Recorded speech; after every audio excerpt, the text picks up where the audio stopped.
الشيطان الرجيم بسم الله الرحمن الرحيم والذين يرمون أزواجهم ولم يكن لهم شهداء إلا أنفسهم فشهادة أحدهم 4 شهادات بالله إنه لمن الصادقين والخامسة اللعنة الله عليه إن كان من الكاذبين ويدرأ عنها العذاب أن تشهد 4 شهادات بالله إنه لمن الكاذبين والخامسة أن غضب الله عليها إن كان من الصادقين ولولا فضل الله عليكم ورحمته وأن الله تواب حكيم. قال المؤلف والمفسر رحمه الله تعالى عذاب النفع بعلومه وعلومكم في الدارين آمين إلى أن قال هذه الآية الكريمة فيها فرج للأزواج وزيادة مخرج إذا قذف أحدهم زوجته وتعسر عليه إقامة البينة أن يلعنها كما أمر الله عز وجل وهو أن يحضرها إلى الإمام فيدعى عليها بما رماها به فيحلف الحاكم 4 شهادات لله في مقابلة 4 شهداء إنه لمن الصادقين أي فيما رماها به من الزنا. المفسر رحمۃ اللہ علیہ ان آیات کریمہ کی تفسیر بیان فرماتے ہیں کہ ان آیات میں اللہ تبارک و تعالی نے خاوند کے لیے رستہ نکالا، رحمت فرمائی۔ اس کی وجہ یہ ہے کہ پہلا قانون جو آپ پڑھ چکے ہیں، اگر کوئی آدمی کسی مسلمان عاقلہ بالغہ حرہ عفیفہ پر زنا کی تہمت لگائے اور گواہ نہ ہوں تو اس کو 80 کوڑے حد لگے گی کہ اس نے جھوٹی تہمت کیوں لگائی۔ یہ مسئلہ تو حل ہو سکتا ہے کہ یا ثابت کرے گا تو عورت پہ زنا کی حد لگے گی، ثابت نہیں کرے گا تو اس تہمت لگانے والے کو 80 کوڑا حد لگے گی جھوٹی تہمت لگانے۔ اب جو مشکل مسئلہ تھا وہ یہ تھا کہ اگر خدا نہ کرے کوئی آدمی اپنی بیوی کے ساتھ یہ عمل ہوتا ہوا دیکھے تو اب اس کے لیے تو بہت بڑی مشکل ہو گئی۔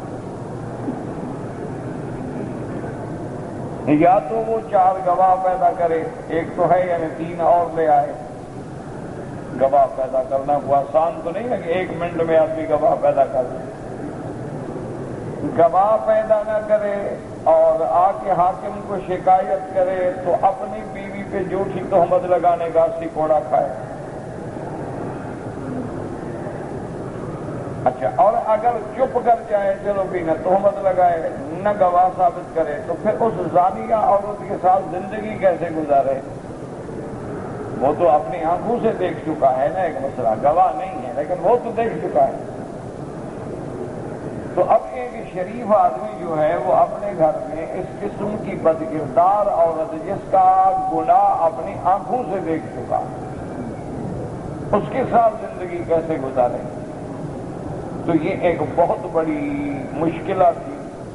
اللہ تبارک و تعالی نے قرآن مقدس کی یہ آیات نازل فرما کر اس مشکل کا حل فرما دیا کہ اگر کوئی بندہ اپنی بیوی پہ زنا کی تہمت لگاتا ہے، اگر گواہ ہیں تو عورت پہ حد زنا لگے، اگر گواہ نہیں ہیں تو اب اس کے ساتھ ملاعنہ ہوگا۔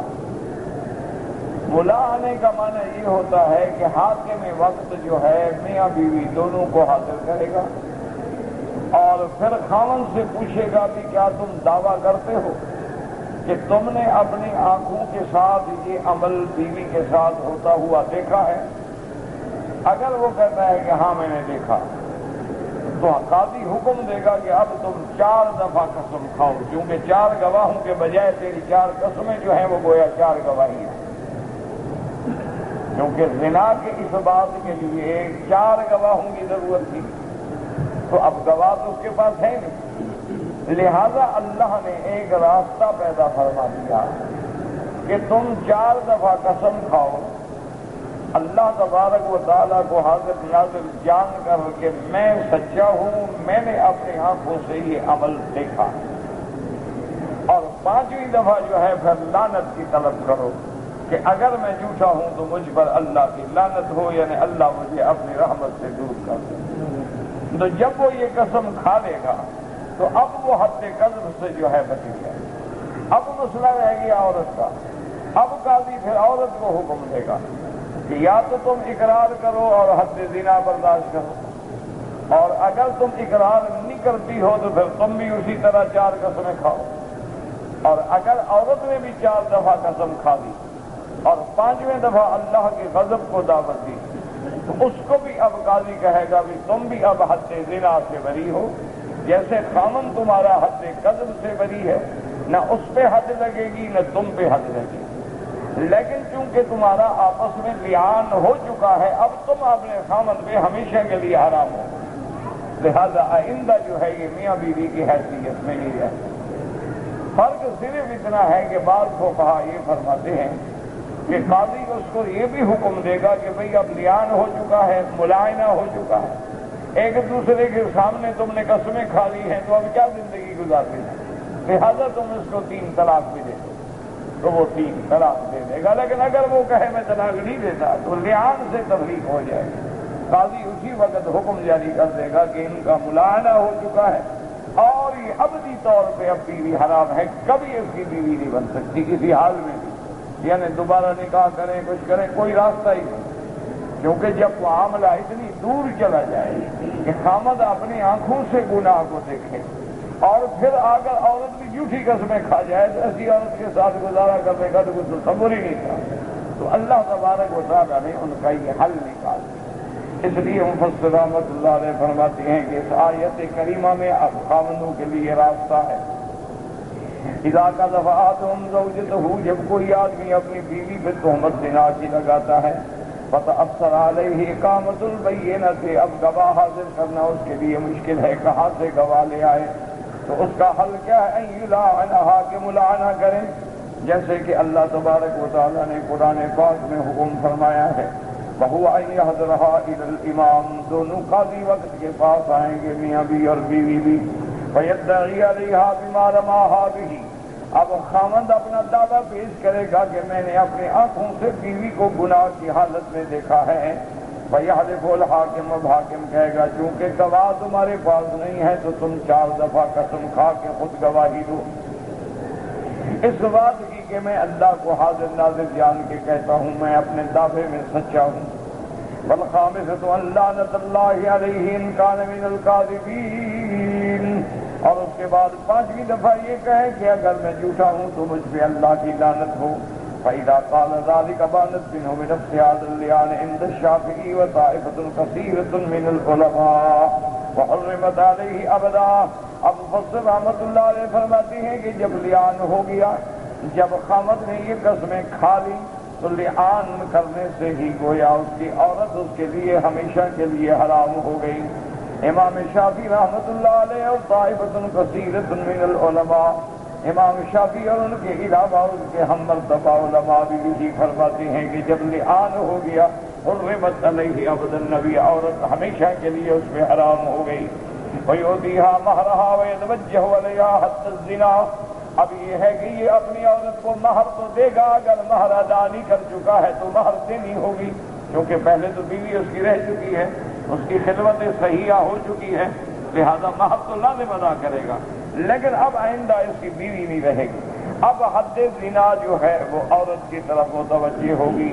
وَلَا يَدْرَعُونَ الْعَذَابَ إِلَّا أَن تَلَعَنَ، یا تو وہ اقرار کر کے حد زنا برداشت کرے یا وہ بھی لعان کرے، فَتَشْهَدْ أَرْبَعَ شَهَادَاتٍ بِاللَّهِ، اور وہ بھی 4 دفعہ قسم کھا کے کہے کہ میں اللہ کو حاضر ناظر جان کے کہتی ہوں کہ میرا خامن جھوٹا ہے، اے فیما رماها بہ، اور پانچویں دفعہ کہ والخامسۃ ان غضب اللہ علیہا ان کان من الصادقین، اور پانچویں دفعہ یہ کہے کہ اگر میرا خامد سچا ہے اور میں جھوٹ بول رہی ہوں تو اللہ کا مجھ پہ غضب ہو۔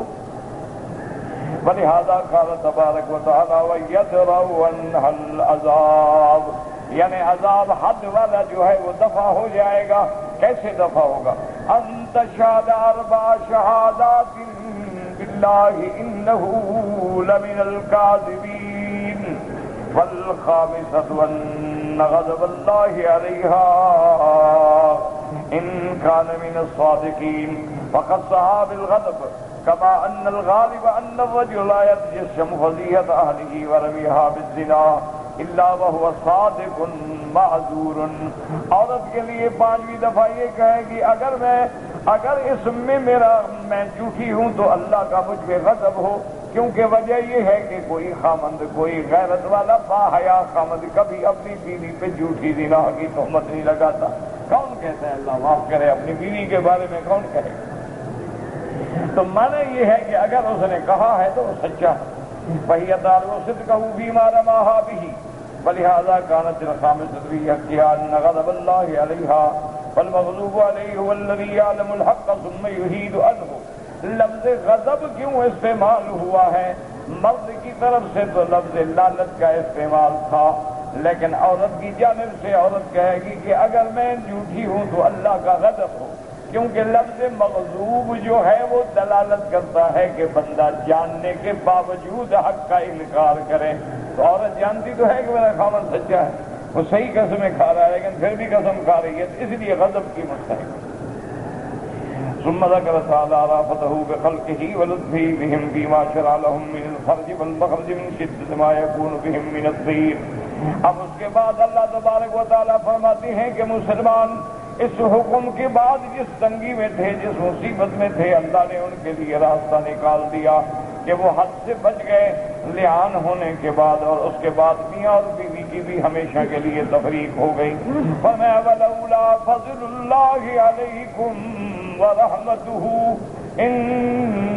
وَأَنَّ اللَّهَ تَوَّابٌ حَكِيمٌ۔ ولولا فضل اللہ علیکم ورحمۃ لخرجتم وشق علیکم کثیر من امورکم۔ اللہ نے فرمایا اگر میرا فضل اور میری رحمت نہ ہوتی تو تم بہت سارے معاملات میں مشقت میں پڑ جاتے۔ وان اللہ تواب علی عبادہ، اور اللہ اپنے بندوں کی توبہ قبول کرنے والے ہیں۔ اس طرف اشارہ ہے کہ اگر بیان کر چکے ہو، اگر جھوٹی قسمیں کھا بیٹھے ہو تو پھر بھی اللہ کی رحمت سے مایوس نہ ہوں، ابھی توبہ کا دروازہ کھلا ہے۔ توبہ کر کے اپنے اللہ کو منانے کی کوشش کرو تاکہ جہنم کے عذاب سے بچ جاؤ۔ فَإِنْ كَانَ ذَلِكَ بَعْدَ الْحَلْفِ وَالْأَيْمَانِ الْمُغَلَّظَةِ، چاہے تم نے بہت بڑی سخت قسمیں کھائی ہیں اگر جھوٹی بھی ہے، لیکن جب تک کہ سورج مغرب سے طلوع نہیں ہوگا توبہ کا دروازہ کھلا ہوا ہے۔ آدمی جتنے گناہ کرے اور پھر سچے دل سے اللہ کے دروازے پہ توبہ کرے تو اللہ توبہ قبول فرمانے والے ہیں۔ اس لیے حضور پاک نے فرمایا کلنا خطاؤون وخیر الخطائین التوابون۔ میرے آقا نے فرمایا وہ سب لوگ جو ہیں بہت گناہ کرنے والے ہیں، لیکن اللہ تبارک و تعالیٰ بھی ہماری گناہوں پر توبہ قبول فرمانے والے ہیں۔ اور یاد رکھو جتنا بڑا گناہگار ہو جب توبہ کرتا ہے تو اللہ خوش ہوتے ہیں، جیسے اللہ کوئی لائق ہے اس کی شان کے مطابق۔ حدیث میں آتا ہے اللہ افرح بتوبۃ عبد، اللہ تبارک و تعالیٰ کما یلیق بشانہ، اپنے بندے کی توبہ پہ خوش ہوتے۔ جب بندہ توبہ کرتا ہے اللہ فرماتے ہیں ملائکۃ فاشہدوا، میرے ملائکہ میرے فرشتہ آؤ دیکھو گواہ ہو جاؤ، ان عبدی علم ان لہ رب سیغفر الذنوب، میرے بندے کو بھی پتہ چل گیا ہے کہ میں جتنا گناہگار ہوں لیکن میرا مالک بھی مجھے بخشنے کے لیے تیار ہے، اسی لیے تو توبہ کر رہا۔ جب بندہ توبہ کر لیتا ہے اللہ پاک فرماتے ہیں میں نے تیرے سارے گناہ معاف کر دیے۔ التائب من الذنب کمن لا ذنب لہ، اور جب بندہ گناہ سے توبہ کرتا ہے تو گویا اس گناہ سے ہمیشہ کے لیے بچ گیا۔ اللہ تبارک و تعالیٰ فرشتوں کو حکم دیتے ہیں کہ اس کے گناہوں کی فہرست میں صرف یہ نہیں کہ توبہ لکھو کہ میں نے معاف کر دیا، بلکہ مٹا دو تاکہ یاد ہی نہ رہے، فرشتوں کی نظر بھی نہ پڑے میں نے بندے کو معاف کر دیا۔ اللہ اپنے بندوں پہ ایسا فضل فرماتے ہیں، شرط یہ ہے کہ توبہ کرو، شرط یہ ہے کہ اللہ کے دروازے پہ آ جاؤ. 1000 بار اگر توبہ شکستی بادا، اس لیے بزرگ کہتی ہیں اگر 1000 بار بھی توبہ توڑ بیٹھے ہو تو پھر بھی توبہ کرو، کیونکہ ابھی دروازہ کھلا ہے رحمت کا، ابھی توبہ کا دروازہ بند نہیں ہوا. وَأَنَّ حَكِيمٌ فِيمَا يَشْاءُ وَيَأْمُرُ بِهِ وَفِيمَا يَنْهَى عَنْهُ. اللہ تبارک و تعالی حکمت والے ہیں، جو بھی حکم فرماتے ہیں اس میں اللہ کی حکمتیں ہیں، جو بھی اللہ نے اوامر فرمائے، نواہی فرمائے، شرائع بیان فرمائے، حکمتیں ہیں بندوں کے لیے. وقد وردت الاحاديث مقتضى الامر بهذه الايه وذكر سبب نزولها وفيما نزلت فيه من الصحابه. اب مفسر احمد اللہ نے فرماتے ہیں کہ اس آیت کے بارے میں کہ سبب نزول کیا ہے، کس واقعے کے سبب پہ یہ قرآن کی آیات نازل ہوئی ہیں. قال الامام احمد حدثنا يزيد قال اخبرنا عباد بن منصور عن اكرمة عن ابن عباس قال لما نزلت والذين يرمون المحصنات ثم لم يأتوا ب4 شهداء فاجلدوهم 80 جلدة ولا تقبلوا لهم شهادة أبدا أولئك هم الفاسقون. جب یہ آیت اتری کہ جو لوگ کسی پاک بی بی پہ تہمت لگائیں پھر گواہ 4 نہ لا سکیں تو ان کو 80 کوڑا مارو جھوٹی تہمت لگانے کا، اور ہمیشہ کے لیے یہ مردود الشہادہ ہے، اس کی شہادت بھی قبول نہ کرو چونکہ اس نے فاسقوں والا کام کیا ہے. قال سعد بن عبادہ وهو سید الانصار رضی اللہ تعالی عنہ. حضرت سعد بن عبادہ رضی اللہ تعالی عنہ یہ انصار کے سردار ہیں. حضور کی خدمت میں آیا هكذا انزلت یا رسول اللہ. وقال رسول اللہ یا معاشر الانصار ويقول سيدكم وقالوا يا رسول الله لا تظلموا فإنه رجل غيور والله ما تزوج امرأة قط إلا بكرا وما طلق امرأة قط فاجترى رجل منا أن يتزوجها من شدة غيرته. جب یہ آیت اتری تو حضرت سعد بن عبادہ نے آ کے پوچھا کہ یا رسول اللہ اسی طرح یہ حکم آیا ہے؟ تو یہ تو بڑا یعنی سخت حکم ہے. حضور غصے میں آ گئے، اپنے فرمایا انصار دیکھو کیا کہہ رہا ہے تمہارا سردار، یعنی اللہ کا نبی قرآن سنا رہے کہ ادری ایسے اترا، یعنی نعوذ باللہ اس پہ شبہ ہے. انہوں نے کہا یا رسول اللہ ناراض نہ ہوں، اصل بات یہ ہے کہ حضرت سعد جو ہے بڑے غیور آدمی، اس لیے اس نے کبھی بھی شادی نہیں کی مگر کنواری لڑکی سے، کبھی بیوہ سے متعلقہ سے شادی نہیں کی کہ اس کی غیرت گوارا نہیں کرتی کہ یہ عورت پہلے کسی اور کی بیوی تھی، پہلے کسی اور کے بستر پہ لیٹتی تھی. تو یہ غیور آدمی ہے، اور اس نے اگر کبھی اپنی بیوی کو طلاق دی ہے تو ہمارا قبیلہ ڈر کے مارے اس عورت سے بھی شادی نہیں کرتا کہ کہیں غیرت میں آگے یہ جھگڑا نہ کر لے. تو یہ غیور آدمی ہے، اس لیے لفظ کہہ بیٹھا ہے نعوذ باللہ. آپ کی ذات پہ کس کو شک ہو سکتا ہے؟ اور اس کے بعد فرماتے مقال سعد واللہ یا رسول اللہ صلی اللہ علیہ وسلم انی لأعلم انہا لحق وانہا من اللہ. حضرت سعد نے فوراً کہا، اس نے کہا یا رسول اللہ مجھے اللہ کی قسم ہے میں جانتا ہوں یہ حق ہے، میرا ایمان ہے یہ آیت اسی طرح اتری ہے، لیکن ولا جنی کا تعجبت انی لو وجدت لك ان تفقدها رجل لم يكن لي ان اهيجه ولا احركه حتى آتی ب4 شهداء.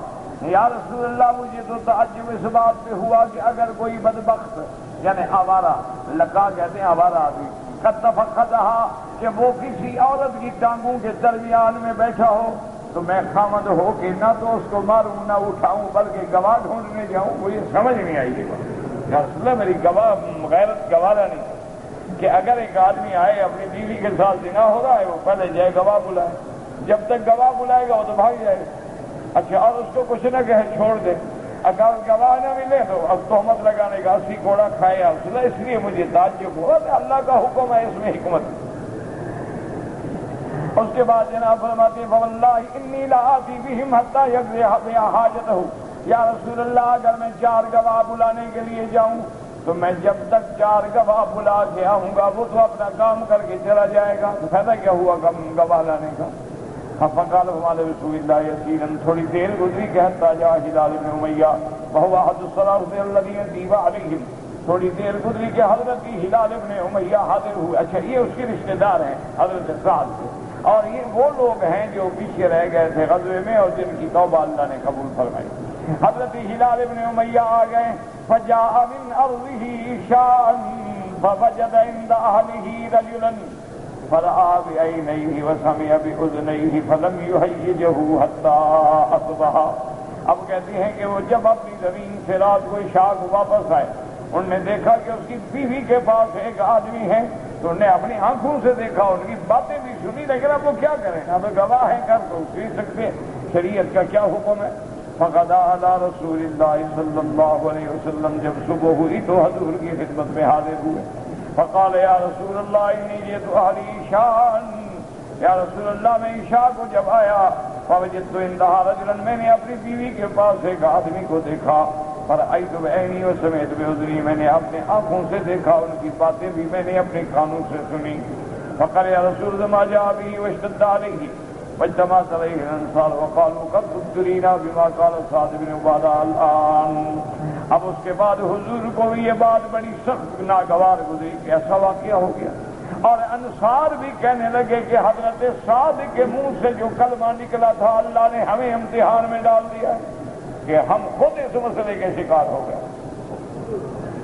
اور اس کے بعد فرماتے ہیں وقال ہلال، اب اس کے بعد میں کب تک یضرب مسلم ہلال ابن امیہ شہادت فی الناس، کہ اب حضرت آقا نامدار حضرت ہلال کی شہادت جو ہے اس کو باطل کر دیں گے اور اس کو کوڑے بھی ماریں گے۔ اس کے بعد کہتی ہیں کہ سب پریشان ہے، وقال ہلال، حضرت ہلال نے کہا واللہ انی لارجو ان یجعل اللہ لی منها مخرجا، حضرت ہلال نے کہا ابھی نہ گھبراؤ، مجھے اللہ کی ذات کی رحمت پہ امید ہے کہ اللہ ضرور مجھے اس مشکل سے نکالیں گے کہ زنا بھی میری بیوی کے ساتھ ہو، اب گواہ میں لا نہیں سکتا، 80 کوڑا بھی میں کھاؤں، لیکن مجھے یقین ہے میرا مولا مجھے ضرور رحمت فرمائے۔ وقال ہلال یا رسول اللہ فإنی قد أرى ما اشتد علیک ما جئت به واللہ یعلم انی لصادق، حضرت ہلال نے کہا حضور میں محسوس کر رہا ہوں کہ آپ کو بھی یہ واقعہ سن کے تکلیف پہنچی ہے، لیکن خدا کی قسم میں سچا ہوں، میں کیا کروں، میں نے اپنی آنکھوں سے دیکھا یار، واللہ یعمل بضربه اذ انزل اللہ علی رسولہ الوحی وکان اذا انزل علیہ الوحی عرفوا ذلک فی تربد وجہہ، یعنی ہم سکون حتی فرغ من الوحی۔ اب حضور ارادہ فرما رہے تھے کہ حکم دیں کہ اس کو 80 کوڑا مارا جائے، لیکن اللہ کی وحی نازل ہو گئی، اور جب وحی نازل ہوتی تھی تو حضور کے چہرے کے اثرات دیکھ کے صحابہ پہچان لیتے تھے کہ وحی آ رہی ہے۔ جب حضور وحی سے فارغ ہوئے تو اللہ نے قرآن یہ اتارا والذین یرمون ازواجہم ولم یکن لہم شہداء الا انفسہم فشہادت احدہم 4 شہادات باللہ فسر یا رسول اللہ۔ جب وحی آئی تو حضور خوش ہو گئے اور آپ نے فرمایا ابشر یا ہلال، آپ نے فرمایا تجھے مبارک ہو قد جعل اللہ لک فرجا و مخرجا، اللہ نے تیرا راستہ پیدا فرما دیا ہے نکلنے کا۔ فقال ہلال قد كنت ارجو ذلك من ربی عز وجل، حضرت ہلال فرماتی ہیں کہ مجھے اپنے رب کی رحمت سے یہی امید تھی۔ فقال رسول اللہ ارسلوا الیہا فارسلوا الیہا فجاءت، آپ نے اس کی بیوی کو بلایا، فتلاها رسول اللہ صلی اللہ علیہ وسلم علیہما، حضور پاک نے یہ قرآن کی آیتیں میاں بیوی دونوں پہ پڑھی، فذکرہما واخبرہما ان عذاب الآخرۃ اشد من عذاب الدنیا، پھر حضور پاک نے ان دونوں کو ڈرایا کہ دیکھو غور کر لو کہ دنیا کے عذاب سے آخرت کا عذاب جو ہے وہ زیادہ سخت ہے۔ فقال ہلال واللہ یا رسول اللہ لقد صدقت علیہا، حضرت ہلال نے فرمایا رسول اللہ خدا کی قسم میں نے سچ کہا ہے، میں نے جھوٹ نہیں بولا ہے۔ فقال، اس کے بعد فرماتے ہیں فقالت کذب، عورت نے کہا حضور یہ جھوٹ بولتا ہے۔ فقال رسول اللہ لعن بینہما لعان، فقیل لہلال نشد فشہد 4 شہادات باللہ انہ لمن الصادقین، حضرت ہلال نے 4 قسمیں کھائی کہ میں سچا ہوں، فلما كانت الخامسة قيل له يا هلال اتق الله، جب پانچویں دفعہ دعا کا وقت آیا تو حضور نے فرمایا ہلال اللہ سے ڈرو، فإن عذاب الدنيا أهون من عذاب الآخرة، دنیا کا عذاب جو ہے وہ آخرت کے عذاب سے بہت ہلکا ہے۔ وإن هذه هي الموجبة التي توجب عليك العذاب، اور جب تم یہ پانچویں دفعہ کہو گے تو یہی پانچواں کہنا جو ہے یہ اللہ کے عذاب کو تم پہ واجب کر دے گی۔ فقال والله لا يعذبني الله عليها كما لم يجرني عليها، حضرت بلال نے کہا یا رسول اللہ مجھے یقین ہے کہ میرا اللہ مجھے عذاب نہیں دیں گے، جیسے مجھے قدر سے تہمت ضرب سے بچایا ہے عذاب سے بھی بچائیں گے، میں سچا ہوں۔ فشهد في الخامسة أن لعنة الله عليه إن كان من الكاذبين، ثم قيل للمرأة اشهدي 4 شهادات بالله إنه لمن الكاذبين، وقيل لها عند الخامسة اتق الله فإن عذاب الدنيا أهون من عذاب الآخرة، وإن هذه هي الموجبة التي توجب عليك العذاب، فتلقى الساعة محمد بالاعتراف۔ اس کے بعد حضور نے اس کی بیوی سے کہا بھی تم بھی قسمیں کھاؤ، اس نے بھی 4 قسمیں کھائیں تو حضور نے فرمایا ٹھہر جاؤ، اللہ کا عذاب بڑا سخت ہے، نہ کھاؤ نہ کہو 5ویں دفعہ اللہ کے غضب کو دعوت نہ دو۔ اب عورت ذرا ڈر گئی، سوچنے لگی، قریب تھا کہ شاید سچی بات مان لے، لیکن پھر تیار ہو۔ ثم قالت والله لا أفضح قومي، میں اپنی برادری کو شرمندہ نہیں کرتی۔ فشهدت الخامسة أن غضب الله عليها إن كان من الصادقين، ففرق رسول اللہ صلی اللہ علیہ وسلم بینہما، حضور پاک نے فرمایا اب دونوں آپ علیحدہ ہو گئے، کبھی یہ آپ کی دوبارہ بیوی نہیں بن سکتی۔ وقضى ألا يدعي ولدها لأب ولا يرمي ولدها، آپ نے فرمایا اب جو بچہ پیدا ہوگا وہ اپنے حضرت ہلال کو باپ نہیں کہے گا، اور نہ تم اس بچے کو کہنا کہ ولد الزنا ہے فلاں ہے، جو ہوا تو قصور تو بڑوں کا ہے نا، بچے کا کیا قصور ہے۔ ومن رماها او رما ولدها فعليه الحد، اور جس آدمی نے اس بچے کو کہا کہ تم ولد الزنا ہو تو پھر اس پہ بھی ہم حد جاری کریں گے۔ وقضى ألا بيت لها عليه فلا قوت لها من أجل أنهما يفترقان من غير الطلاق ولا متوفي عنها، اور حضور نے یہ فیصلہ بھی فرما دیا کہ اب وہاں یہ عورت نہ رہے گی نہ خرچے دینے کی حقدار ہے، کیونکہ ان میں تفریق ہوئی ہے، یہ طلاق تو نہیں ہے، اور نہ خامد مر گیا ہے کہ یہ عدت گزارے گی، بلکہ یہ تو ابدی طور پہ تحریم ہو گئی ہے۔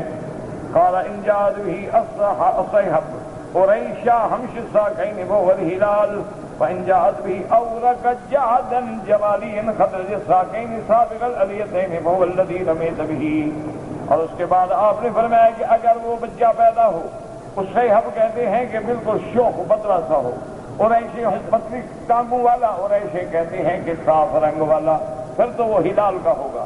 اور اگر وہ آئے ایسے مربع ہو، یادن اس کے بال گھنگریالے ہوں، اور اس خضر الساقین اور پنڈلیاں بھری ہوئی ہوں، سابق الیتین، اور الیتین جو ہیں یہ بھی بھرے ہوئے ہوں، تو سمجھ لینا یہ اس آدمی کا بیٹا ہے جس کے ساتھ تہمت لگائی گئی۔ فجاءت به اورق جعد جماليا خضر الساقین سابق الیتین، فقال رسول اللہ لولا الایمان لکان لی ولها شان، اب جب بچہ پیدا ہوا تو بالکل اسی زانی کی شکل تھا۔ حضور نے فرمایا اگر یہ قسمیں نہ کھا چکی ہوتی تو خدا کی قسم میں اس کو ایسی سزا دیتا کہ دنیا کے لیے عبرت بن جاتی، لیکن قسم کھا چکی، اب اللہ کا حکم اعلان ہو چکا ہے بس۔ قال كما كان بعد ذلك اميرا على مصر، وقال يدعى لامه ولا يدعى لاب، رواه ابو داود حسن بن علي ان يزيد بن هارون به نحو مختصرا۔ حضرت اکرمہ فرماتے ہیں کہ خدا کی شان دیکھو کہ یہی لڑکا، یعنی جو اپنے باپ سے نہیں پیدا ہوا دوسرے سے پیدا ہوا، ایک وقت آیا کہ مصر کا یہ حاکم بھی بنا، مصر پر حکومت بھی کی، اس نے امیر بھی بنا مصر کا۔ یہ اللہ کی شان ہے، اللہ جس کو دے۔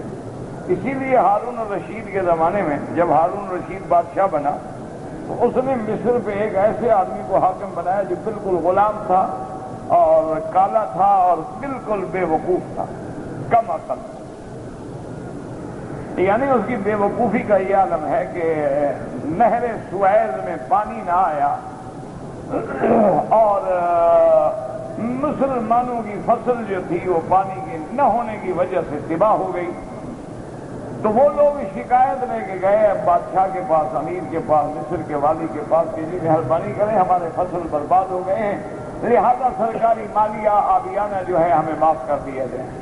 انہوں نے کہا کیا بات؟ انہوں نے کہا جی کپاس کاشت کی تھی، پانی ملا نہیں ہے، وہ سب کی سب جل گئی۔ انہوں نے کہا بڑے بدبخت ہو، تم نے اون کاشت کیوں نہیں کی؟ کپاس کیوں کاشت کی تم؟ یعنی اس بدبخت کو یہ پتہ نہیں کہ اون تو جانور سے اترتی ہے، زمین میں تھوڑی کاشت ہوتی ہے۔ تو انہوں نے کہا کہ کپاس کے بجائے تم نے اون کاشت کیوں نہیں؟ تو ایک آدمی نے ہارون الرشید سے کہا، انہوں نے کہا ہارون الرشید آپ بھی عجیب آدمی ہیں، ایسے آدمی کو آپ نے بادشاہ بنایا ہے۔ انہوں نے کہا یار میں نے قسم کھائی تھی کہ مجھے اگر اللہ نے بادشاہی دی نا تو میں ان پہ ایک ایسا جاہل بناؤں گا بادشاہ، چونکہ یہاں خدائی کا دعویٰ کرنے والے پیدا ہوئے تو میں ان پہ جاہل بٹھاؤں۔ تو میں نے ایک قسم کھائی تھی، میں نے پوری کر دی ہے، اب میں اس کو ہٹا دوں۔ تو یہ اتفاقات ہیں اور تاریخ میں ہوتے رہتے ہیں۔ تو بہرحال اب مسئلہ یہ ہو گیا کہ اگر میاں بیوی میں یہ واقعہ ہو جائے تو ان میں لیان ہوگا۔ اگر اس نے اعتراف کر میں نے جھوٹی حضرت تہمت لگائی تو حد قذف آ جائے۔ اگر دونوں قسمیں کھا لیں تو دونوں میں تفریق ہو جائے گی، وہ بیوی جو ہے خاوند کے لیے ہمیشہ کے لیے حرام۔ واللہ اعلم۔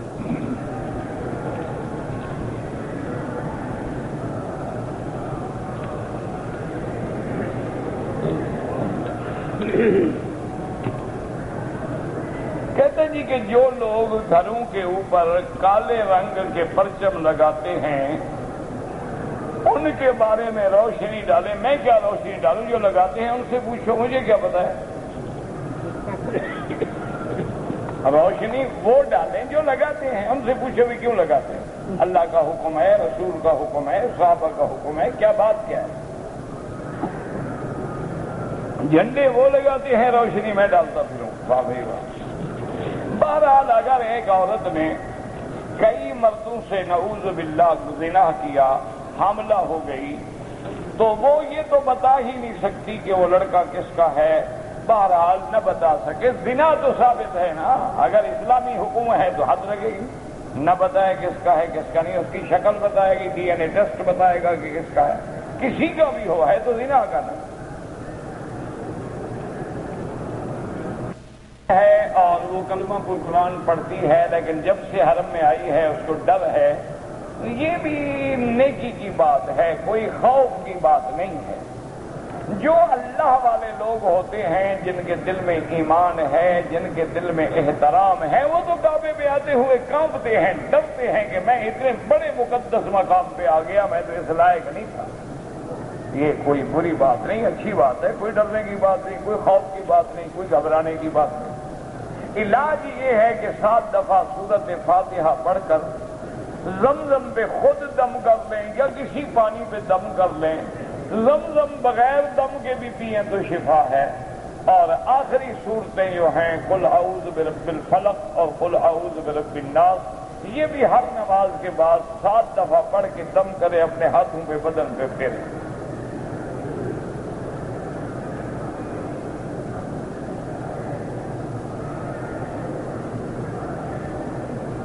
بہرحال میں نے عرض کر دیا ہے یہ شیطانی وساوس ہوتے ہیں، کیونکہ بعض عورتیں بیچاری نوجوان لڑکیاں بڑی صالح ہوتی ہیں اور شیطان حملہ کر کے ان کو گمراہ کرنے کی کوشش کرتا ہے، تو کوئی گھبرانے کی بات نہیں، لاکھ برے خیال ڈالیں یہ تو اچھی بات ہے۔ ایک آدمی حضرت علی کی خدمت میں آئے رضی اللہ تعالی عنہ اور کہا کہ حضرت میں جب نماز پڑھتا ہوں اللہ معاف کرے اللہ معاف کرے، مجھے ایسے گندے گندے خیال آتے ہیں خدا کے خلاف، نبی کے خلاف۔ حضرت علی نے دیکھا، فرمایا اچھا تم اس مرتبے پہ پہنچ گئے ہو؟ اس نے کہا حضرت مرتبہ کیا؟ اس نے کہا خدا کے بندے اگر تیرے اندر ایمان نہ ہو تو شیطان ڈاکہ مارنے آئے کیوں؟ جن کے دل ایمان سے خالی ہے مجالے شیطان ان کو وسوسہ ڈالے، وہ بڑے آرام سے نماز پڑھ کے چلے جائیں گے۔ جن کے دل میں خشیت ہے، خوف خدا ہے، اللہ کا ڈر ہے، وہی ڈاکہ مارے گا نا چور۔ میں کہا ماشاءاللہ یہ تو بڑے مرتبے کی بات، کوئی بات نہیں۔ اور پھر یاد رکھو جو خیالات زبردستی آتے ہیں وہ اللہ نے معاف کر دیا ہے، جب ہم سے پوچھا ہی نہیں جائے گا تو ہم کیوں ڈریں؟ آنے دو، آتے رہیں۔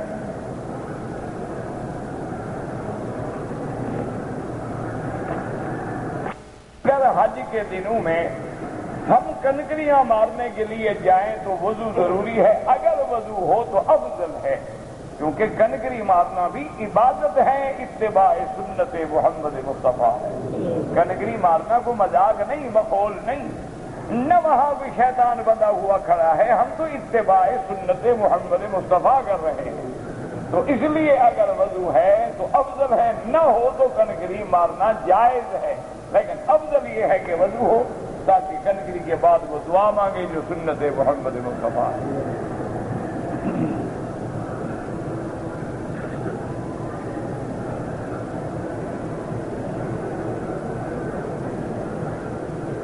اگر کوئی آدمی جدہ میں مقیم ہے نوکری کی وجہ سے، وہ اپنے وطن چھٹی پہ جاتا ہے، واپس جب آئے گا تو لازمی بات ہے کہ وہ جدے کی نیت سے آئے گا کہ اس کی نوکری جدے ہے، گھر جدے ہے، رہتا جدے ہے، اس کے لیے احرام باندھنا ضروری نہیں، وہ جدے آئے اپنی ڈیوٹی کرے۔ ہاں اگر اس کا دل چاہے تو کبھی جدے سے احرام باندھ کے عمرہ کر لے۔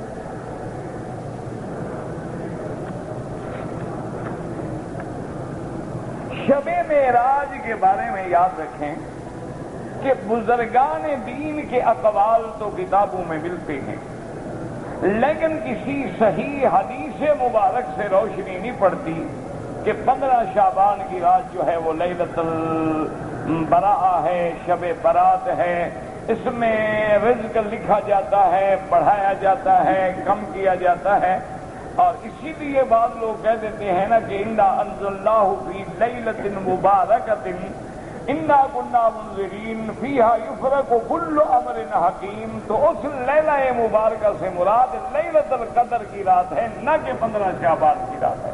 حضرت ابن عباس نے وضاحت فرمائی ہے کہ لیلۃ المبارکہ ای لیلۃ القدر۔ اسی طرح حافظ ابن کثیر رحمۃ اللہ علیہ نے تمام بڑے بڑے ائمہ اور علماء مفسرین کے قول نقل فرمائے ہیں کہ حضرت ضحاک، حضرت سدی، حضرت اکرمہ سب یہ فرماتے ہیں کہ 15 شعبان کی رات میں نہ رزق لکھے جاتے ہیں، نہ فرشتوں کو کوئی کشف سپرد کی جاتی ہے، اور نہ اللہ کے رسول نے یا صحابہ نے کو خاص اس رات عبادت کرنے کا حکم دیا ہے۔ اصل میں لیلۃ المبارکہ سے مراد لیلۃ القدر ہے، لیکن بعض بزرگان دین، اولیاء اللہ اور عباد اللہ الصالحین سے اس رات کے فضائل ہیں۔ ویسے بھی شعبان کا مہینہ جو ہے بڑی فضیلتوں والا مہینہ ہے، اسی لیے جب شعبان آتا تھا تو رحمت دو عالم ہمیشہ دعا فرماتے تھے اللہم بلغنا رمضان کما بلغتنا شعبان، کہ یا اللہ جیسے تو نے ہمیں شعبان نصیب کیا ہے رمضان بھی نصیب فرما۔ اور شعبان کے مہینے میں میرے آقا بہت زیادہ نفلی روزے رکھتے تھے، حتیٰ کہ آپ کی ازواج مطہرات فرماتی ہیں کہ ہمارے رمضان کے جو روزے قضا ہو جاتے تھے وہ ہم شعبان میں ادا کرتے تھے، کیونکہ حضور روزے کے ساتھ ہوتے تھے، تو حضور رمضان کے آنے سے پہلے رمضان کے استقبال کے لیے نفلی روزے رکھنا شروع کر دیتے تھے تاکہ طبیعت میں عادت بھی ہو جائے اور استقبال رمضان بھی ہو جائے۔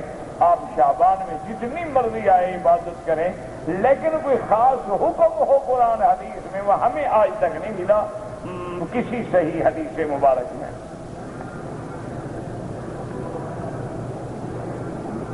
جو سجدہ سہو کرتے ہیں اس کا طریقہ کیا ہے؟ جیسے عام نماز کا سجدہ کرتے اور کیا طریقہ ہے؟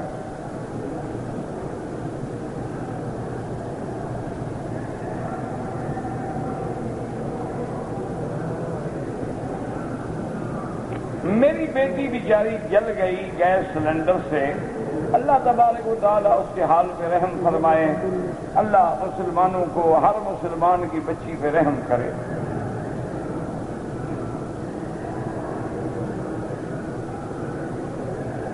کہتے ہیں جی کہ میں نے داڑھی سنت کے مطابق رکھی ہوئی ہے اور مونچھیں میں مڈواتا ہوں، تو میرے ساتھی مذاق اڑاتے ہیں، یہی تو تمہارا اجر ہے کہ لوگ مذاق اڑائیں لیکن تم محمد مدنی کی سنت نہ چھوڑو، یہی تو ہے نا جہاد۔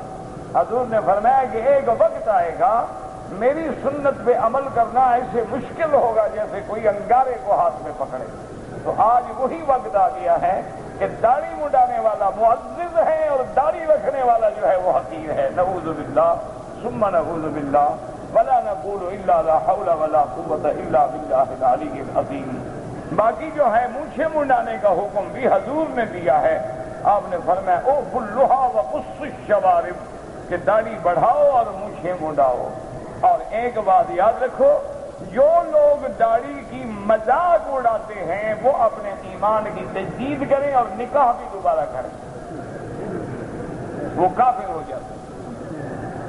ایک ہے داڑھی نہ رکھنا، ایک ہے داڑھی کی مذاق اڑانا یا اعتراض کرنا. وہ تو محمد مصطفیٰ کی سنت پہ اعتراض ہے، اور سنت رسول پہ اعتراض کرنے والا کافر ہو جاتا ہے. جب کافر ہو گیا نکاح خود بخود ختم ہو گیا. نہیں یعنی تم نے ایک مذاق سمجھا ہوا ہے داڑھی کو. یعنی اگر ایک فوجی اپنی ڈیوٹی پہ بغیر وردی کے چلا جائے، ایک ماتحت فوجی اپنے سینئر کو سلوٹ نہ کرے تو سزا ہو جاتی ہے. تو محمد مصطفیٰ کی وردی سے مذاق اڑاؤ. خدا کا خوف کرو، اللہ سے ڈرو. یہ تو لباس نبوی ہے اور یہ تو تہذیب محمدی ہے. اگر نہیں رکھتے ہو تمہیں اعتراض کا کیا حق ہے؟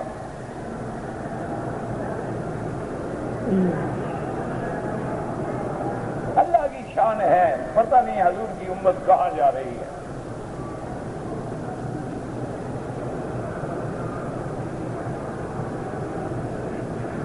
اسلامی ملکوں میں جا کے دیکھیں کہ گانے آزاد ہیں، تھیٹر آزاد ہیں، مجرے آزاد ہیں اور نیو ایئر آزاد ہیں، لیکن مسجدیں بند ہیں، مدرسے بند ہیں، تقریریں بند ہیں.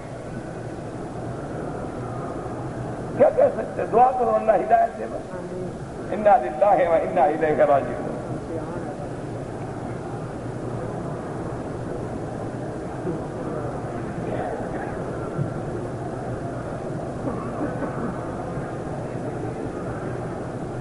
ہم لوگ مدینہ منورہ سے آئے ہیں، احرام باندھ لیا، نیت کر لی، ہم نے عمرہ پورا کر دیا. ایک ہمارا ساتھی تھا جس کو بخار ہو گیا، اس نے احرام کھول دیا، کپڑے پہن لیے اور عمرے کے ارکان طواف صفا وغیرہ کچھ نہیں کیا. اب کیا حکم ہے؟ جب وہ ٹھیک ہو جائے تو فوراً مدینہ منورہ واپس جا کے احرام باندھ کے عمرہ کر لے تو کوئی جرمانہ نہیں. اگر نہ کرے تو پھر ایک بکری دم دینی پڑے گی اور عمرہ بھی اس کو مسجد عائشہ سے کرنا ہوگا. کیونکہ اگر وہ میقات پہ واپس لوٹ جائے، اور سب سے اچھی بات ہے آج کل 25 ریال 30 ریال پہ آدمی مدینہ شریف پہنچ جاتا ہے. 30 ریال جانے کے، 30 ریال آنے کے، 60 ریال کرایہ ہو گیا، 20 ریال کا کھانا کھا جائے گا. چلو حاضری بھی ہو گئی، دوبارہ زیارت بھی ہو گئی، عمرہ بھی ہو گیا. اور اگر بکری دینی پڑے گی تو کم از کم 300 ریال لگے گا. تو کیا ضرورت ہے 300 بھرنے کی؟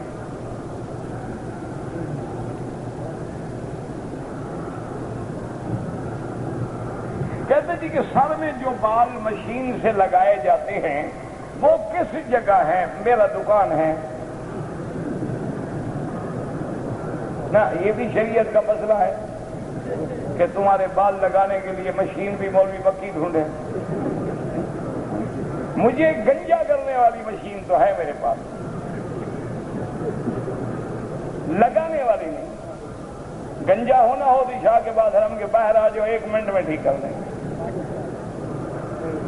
البتہ لگانے والی مشین کوئی اور مولوی ڈھونڈو جس کو لگانا آتا. یہ مولویوں کے پاس ہوتی ہے. انا للہ و انا الیہ راجعون. اللہ ہدایت دے. کیا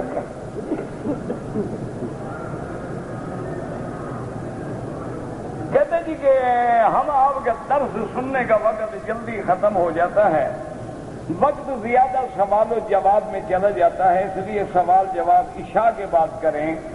اچھی بات ہے لیکن دعا کریں. میری ایک تو طبیعت ٹھیک نہیں، کچھ گھر میں تکلیف ہے، اللہ شفا عطا فرما دے. تو مجھے تو خوشی ہے، اچھی بات ہے. آپ نے جو اچھی بات ہے وہ میں قبول کرتا ہوں نا. اب آپ ایسی بات پوچھیں جو میرے ساتھ تعلق ہی نہیں رکھتی.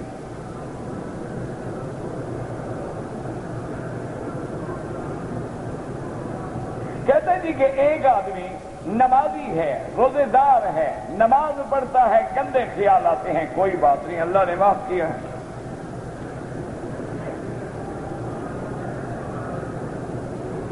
عمرے کے بعد صفا مروہ کی ہے، صفا مروہ دوڑنے کے بعد میں نے نفل نہیں پڑھے تو کوئی ضروری نہیں، تو خود تو کہہ رہے ہو نفل، وہ نفل ہیں ہی نہیں، وہ پڑھنا ضروری نہیں۔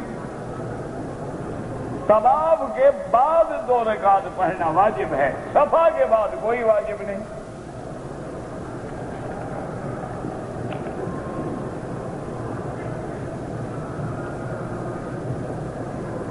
کہتے جی کہ ہمارے گھر کے باہر کوئی آدمی اپنا چند دنوں کا بچہ پھینک دیا، ہم نے اس بچے کو پالا ہے، پوسا ہے، بیٹا بنا لیا، تو اب اس کا باپ جو ہے، تم اس کے باپ نہیں بن سکتے، اس کا باپ تو وہی ہے اللہ کے ہاں جو تھا، لیکن اس کو کوئی نام دے دیں کوئی بات نہیں، لیکن اصل باپ اللہ کے ہاں وہی رہے گا جو تھا۔ لیکن کیا پتا وہ زانی تھا یا نکاح والا تھا، اللہ کو پتا۔ اگر زانی تھا تو وہ بھی باپ کہلانے کا حقدار نہیں۔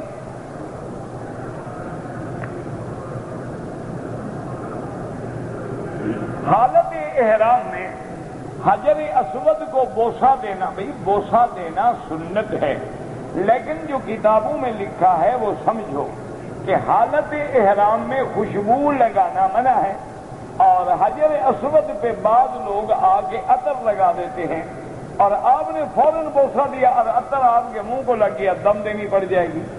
اس لیے احتیاط ہوتی ہے کہ حالت احرام میں آدمی اشارہ کر لے، بوسہ نہ دے، ممکن ہے کہ تازہ عطر لگا ہوا ہو، تو اس لیے ورنہ تو بوسہ دینا جائز ہے۔ اچھا خوشبو آ رہی ہے لیکن عطر کوئی نہیں ہے، بالکل بوسہ دو۔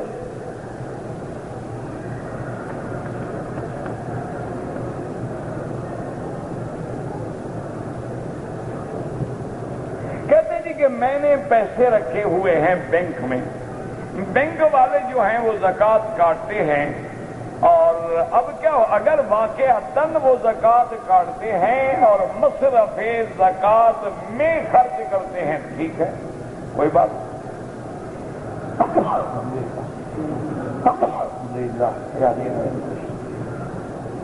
اور اگر وہ لوگ لیتے ہیں لیکن آگے صحیح مصرف میں خرچ نہیں کرتے ہیں تو زکوٰۃ ادا نہیں ہوگی، آپ کو الگ دینی پڑے گی۔ اب ہمیں تو پتہ نہیں نا کہ آپ کے بینک کیا کرتے ہیں۔ میں نے قسم کھائی تھی کہ جب تک ایک آدمی سے کہ تم مجھے وہ چیز نہیں دو گے تو میں تمہیں قرضہ نہیں دوں گا، لیکن میں دے بیٹھا تو 10 مسکینوں کو 2 وقت کا کھانا کھلاؤ، قسم کا کفارہ ادا کرو۔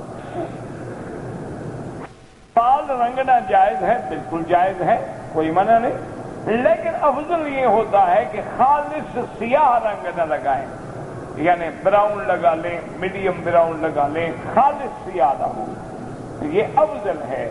اور عورتوں کو چہرے کا پردہ لازم ہے، پردہ ہوتا ہی چہرے کا ہے، پاؤں کا تو پردہ ہوتا ہی نہیں کہ پاؤں پر جراب چڑھا دو چہرہ کھول دو۔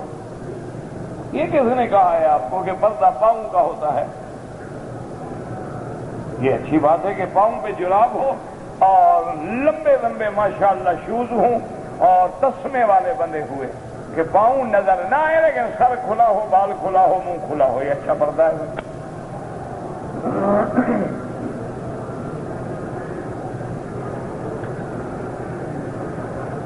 آدمی پاکستان سے عمرہ کر کے مدینہ چلا گیا، واپسی پر دونوں نے احرام نہیں باندھا، مکہ آگے کیوں نہیں باندھا؟ کیا عذر تھا؟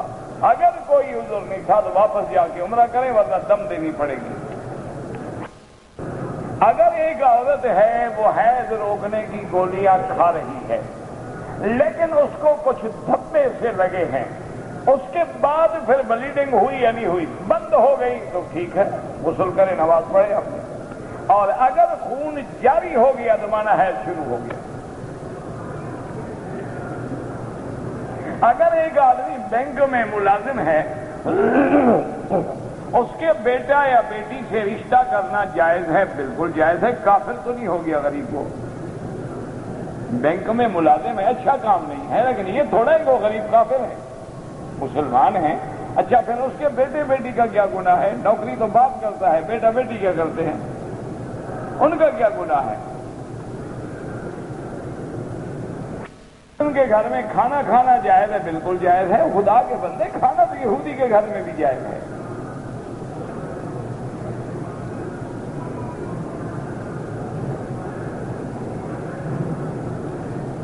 ایک بات یاد رکھو کہ ملازم جو تنخواہ لیتا ہے وہ سود نہیں ہوتا۔ شرعاً یہ چاہیے کہ ایسے اداروں میں نوکری نہ کرو۔ جو ادارے سودی کام کرتے ہیں، جوئے کا کام کرتے ہیں، زنا کے اڈے چلاتے ہیں، شراب بیچتے ہیں، خنزیر کا گوشت بیچتے ہیں، ایسے لوگوں کی نوکری کرنا حرام۔ ورنہ یہ تو اپنے وقت کی اجرت لیتا ہے، یہ تھوڑا جوا کھیل رہا ہے، یہ تھوڑا بیچارہ سود لے رہا ہے۔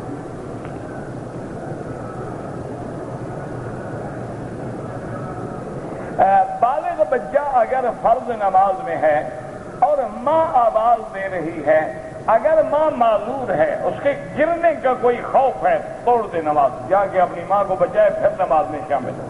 اگر ویسے بلاتی رہتی ہے آدمی اور بوڑھی ہو جائے تو وہ تو ایسے ہی بلاتی رہتی ہے، اس کو پتہ ہے کہ کوئی خوف خطرہ نہیں ہے، ویسے ماں کو عادت ہے چیختی رہتی ہے، پھر اپنی نماز پوری کرے۔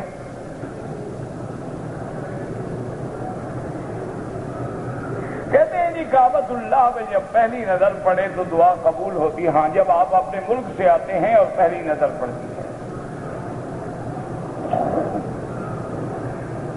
کہتے ہیں جی کہ ولد الزنا جو ہے وہ جنت میں داخل ہوگا، بالکل ہوگا انشاءاللہ، مسلمان ہے، کلمہ پڑھا ہے، لا الہ، اس کا کیا بھائی گناہ تو کیا اس کے عورت اور مرد نے، اس بیچارے کا کیا گناہ ہے؟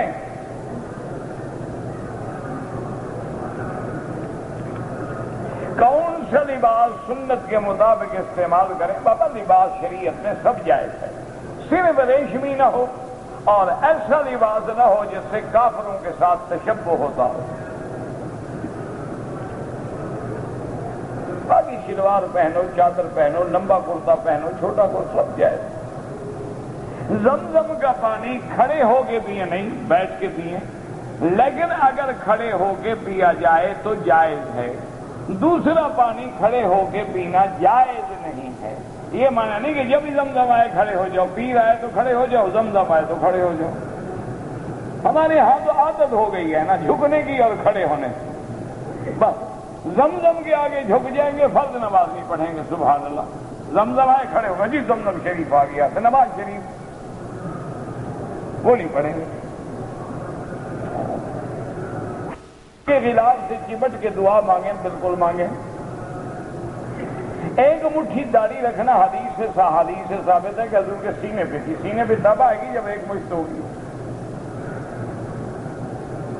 20 رکعت تراویح پڑھنا ثابت ہے، بالکل ثابت ہے، اجماع صحابہ ہے اور حکم خلیفہ راشد ہے، اور خلیفہ راشد کی سنت محمد مصطفیٰ ہے۔ نہ تمہیں حضرت عمر سے کوئی چڑھ ہے، نہ کوئی وجہ تو بتاؤ نا، کہ چونکہ اصل میں 20 تراویح پڑھائی ہے، حضرت عمر کا حکم ہے، تمہیں کیا چڑھ ہے؟ ہم نے تو کبھی 8 پہ انکار نہیں کیا، تم 20 کا آخر انکار کیوں کرتے ہو؟ تمہیں حضرت عمر سے غصہ ہے؟ انا للہ و انا الیہ۔ یاد رکھو 8 پڑھے گا، 12 پڑھے گا، 13 پڑھے گا، لیکن جب 20 پڑھے گا تو ساری حدیثوں پہ عمل ہو جائے گا۔ اگر 8 پڑھے گا تو 12 والی، 13 والی، 20 والی حدیثیں تو چھوڑ دے گا۔ جو ساری حدیثوں پہ عمل کرے وہ حدیث پہ عمل نہیں کرتا، جو ایک پہ کرے وہ عمل کر رہا ہے۔ اب عقل کا کوئی علاج ہے دنیا میں؟ دیکھو نا، اب ظہر سے پہلے 2 رکعت بھی حدیث میں موجود ہے، 4 بھی موجود ہے۔ ہمیں آنکھوں پر جب حدیث رسول آ جائے، آمنا باللہ، خلاص انتہا۔ اچھا اگر 4 رکعت پڑھے گا تو دونوں حدیثوں پہ عمل ہو گیا کہ نہیں ہو گیا؟ 4 والی پر بھی اور 2۔ اچھا صرف 2 پڑھے گا تو 4 والی حدیث تو رہ گئی نا۔ تو جو دونوں حدیثوں پہ عمل کر رہے کہتے ہیں یہ حدیث پہ عمل نہیں کرتا، یہ تو حنفی ہے۔ اچھی بات ہے، تم ایک پہ کرو تو ٹھیک ہے، جو 2 حدیثوں پہ عمل کریں وہ نہیں کرتے۔ اللہ ہدایت دے بس۔ حضرت امیر معاویہ اور حضرت علی کی جنگ جو ہے کس بات پہ ہوئی تھی؟ دشمنوں نے کرائی تھی، دشمن لڑا دیتے ہیں، بھائیوں کو لڑا دیتے ہیں، باپ بیٹے کو لڑا دیتے ہیں، دونوں کا کوئی گناہ نہیں، دشمن نے لڑا دیا، کوئی غلطی پہ نہیں، لیکن حق حضرت علی کے ساتھ تھا۔ حضرت معاویہ کو چاہیے تھا کہ وہ حضرت علی کی اطاعت فرما لیتے، لیکن اللہ نے دونوں کو معاف کر دیا کہ دونوں اصحاب رسول ہیں، رضی اللہ عنہم ورضوا عنہ، اللہ نے معاف کر دیا، تم نے ابھی تک معاف نہیں کیا۔ اس کا کوئی علاج ہے کسی کا؟ اللہ کہتا ہے میں ان سے راضی ہو گیا لیکن تو راضی نہیں ہوا، ماشاء اللہ۔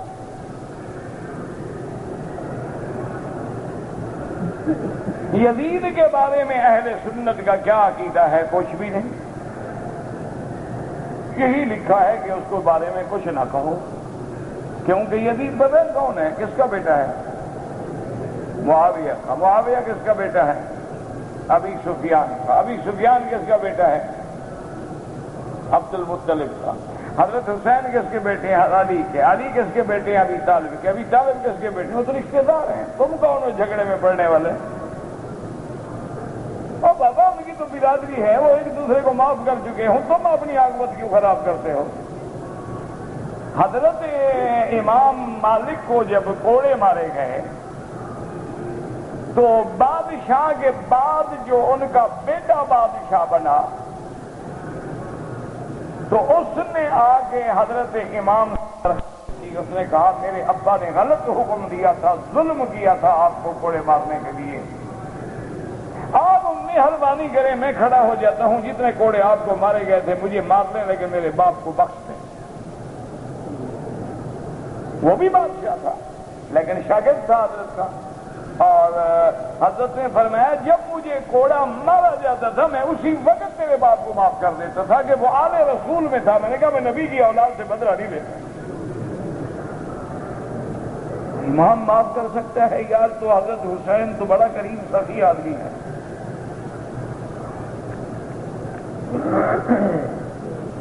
حجاج کو ظالم کیوں کہتے ہیں؟ اس کی ہسٹری پڑھ لیں، اچھا ہوا تو میں ٹکرا نہیں، ورنہ تو پتہ لگ جاتا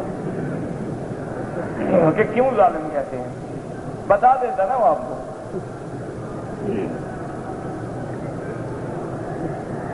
کہتے جی کہ مجھے آپ کے ملک کی جماعتوں کا کوئی پتہ نہیں ہے کہ کون سی جماعت کیسے ہے، کوئی کیا ہے، میں تو الحمدللہ یہاں رہتا ہوں، مجھے کیا پتہ ہے جماعتوں کا۔ آپ حضور اپنی قبر میں زندہ ہیں، ہر نبی اپنی قبر میں زندہ ہے، اور حضور تو امام الانبیاء ہیں۔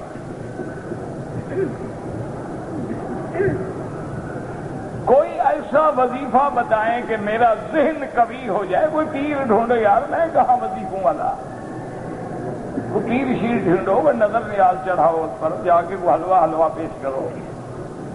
ہم تو خود طالب العلم ہیں، ہمیں تو یہی وظیفہ آتا ہے، قرآن پڑھو، استغفار پڑھو، اسماء اللہ الحسنہ پڑھ کے دعا مانگو۔ یہاں والے لوگ جو ہیں وہ کس امام کی فقہ پہ؟ امام احمد بن حنبل رحمۃ اللہ علیہ۔ بیت اللہ کی تعمیر کتنے دفعہ ہوئی ہے؟ آپ کتاب لے لیں تاریخ مکہ للازرق کی، ایک ہی آدمی ہے، سارے سوال وہی لکھ رہا ہے، فارغ بیٹھا ہوا ہے لکھ رہا ہے، کیا کرے آپ؟ بعض فتق کے مسئلے پہ روشنی ڈالیں، قیامت میں انشاءاللہ بی بی فاطمہ سے پوچھ لینا۔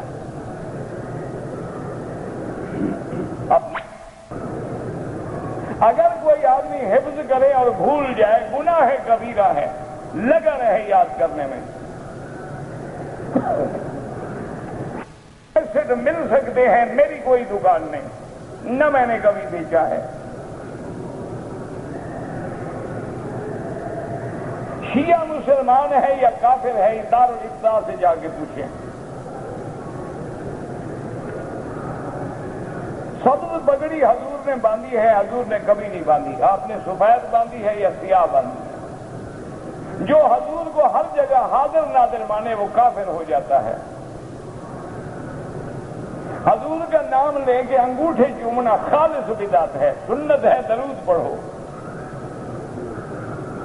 اگر مجھے کچھ ریال پڑے ہوئے ملے ہیں غریبوں کو تقسیم کر دو۔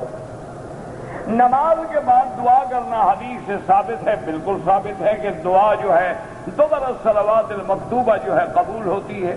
باقی یہ الگ بات ہے، علیحدہ علیحدہ مانگو یا کسی نے اکٹھی مانگ لی۔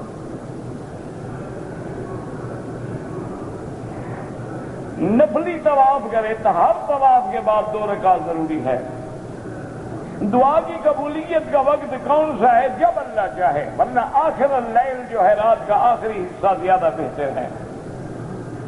حضور کی زیارت کا شوق ہے، اتباع سنت کریں اور درود پاک زیادہ پڑھیں۔ جتنا درود زیادہ پڑھو گے اتنا قرب حاصل ہوگا۔ اگر احرام کی حالت میں عورت کے چہرے پہ کپڑا لگ جائے کوئی حرج نہیں۔ دم کہاں دینا پڑے گا؟ یہاں منڈی میں جہاں بکریاں ملتی ہیں۔ حج میں اگر کوئی آدمی اپنے حج کو فاسد کر دے، طواف زیارت سے پہلے بیوی سے جماع کر لے تو اونٹ دینا پڑتا ہے۔ دوران طواف ہم کیا پڑھیں؟ سبحان اللہ والحمدللہ لا الہ الا اللہ اللہ اکبر وللہ الحمد۔ اگر ایک آدمی نے بال کٹوا دیے، دوبارہ عمرہ کرے، بال ہوں یا نہ ہوں، ہر عمرے کے بعد اس طرح پھروانا پڑے گا۔ کہ مجھے کسی نے کہا کہ مولوی قاسم صاحب اور رشید احمد صاحب امداد الصب یہ مشرک، اللہ ہدایت دے کہنے والے کو۔